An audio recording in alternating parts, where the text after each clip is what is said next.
एक शहर में एक परिश्रमी, ईमानदार और सदाचारी लड़का रहता था।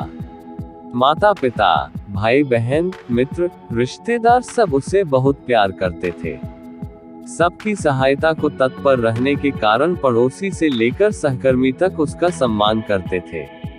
सब कुछ अच्छा था, किंतु जीवन में वह जिस सफलता प्राप्ति का सपना देखा करता था, वह उससे कोसों दूर था। वह दिन रात जी जान लगाकर मेहनत करता, किंतु असफलता ही उसके हाथ लगती। उसका पूरा जीवन ऐसे ही निकल गया और अंत में जीवन चक्र से निकलकर वह काल चक्र में समा गया। चूंकि उसने जीवन में सुकर्म किए थे, इसलिए उसे स्वर्ग की प्राप्ति हुई। देवदूत उसे लेकर स्वर्ग पहुंचे। स्वर्गलोक का अलौकिक सौंदर्य देख वह मंत्रमुग्ध हो गया और देवदूत से बोला, ये कौन सा स्थान है? ये स्वर्गलोक है। तुम्हारे अच्छे कर्म के कारण तुम्हें स्वर्ग में स्थान प्राप्त हुआ है। अब से तुम यहीं रहोगे। देवदूत ने उत्तर दिया। यह सुनकर लड़का खुश हो गया। देवदूत ने उसे वह घर दिखाया, जहां उसके रहने की व्यवस्था की गई थी। वह एक आलीशान घर था। इतना आलीशान घर उसने अपने जीवन में कभी नहीं देखा था। देवदूत उसे घर के भीतर लेकर गया और एक एक कर सारे कक्ष दिखाने लगा। सभी कक्ष बहुत सुंदर थे। अंत में वह उसे एक ऐसे कक्ष के पास लेकर गया, जिसके सामने स्वप्न कक्ष लिखा हुआ था। जब वे उस कक्ष के अंदर पहुंचे, तो लड़का यह देखकर दंग रह गया कि वहां बहुत सारी वस्तुओं के छोटे छोटे प्रतिरूप रखे हुए थे।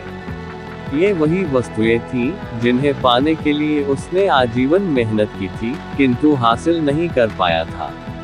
आलीशान घर, कार, उच्चाधिकारी का पद और ऐसी ही बहुत सी चीजें, जो उसके सपनों में ही रह गए थे। वह सोचने लगा कि इन चीजों को पाने के सपने मैंने धरती लोक में देखे थे, किंतु वहां तो ये मुझे मिले नहीं।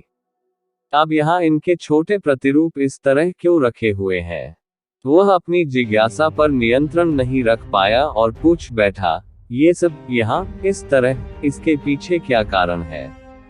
देवदूत ने उसे बताया, मनुष्य अपने जीवन बहुत से सपने देखता है और उनके पूरा हो जाने की कामना करता है, किंतु कुछ ही सपनों के प्रति वह गंभीर होता है और उन्हें पूरा करने का प्रयास करता है। ईश्वर और ब्रह्मांड मनुष्य के हर सपने पूरा करने की तैयारी करते हैं, लेकिन कई बार असफलता प्राप्ति से हताश होकर और कई बार दृढ़ निश्चय की कमी के कारण मनुष्य उस क्षण प्रयास करना छोड़ देता है, जब उसके सपने पूरे होने वाले ही होते हैं। उसके वही अधूरे सपने यहाँ प्रतिरूप के रूप में रखे हुए हैं। तुम्हारे सपने भी यहाँ प्रतिरूप के रूप में रखे हैं। तुमने अंत समय तक हार न मानी होती, तो उसे अपने जीवन में प्राप्त कर चुके होते। लड़के को अपने जीवन काल में की गई गलती समझ आ गई, किंतु मृत्यु पश्चात अब वो कुछ नहीं कर सकता था।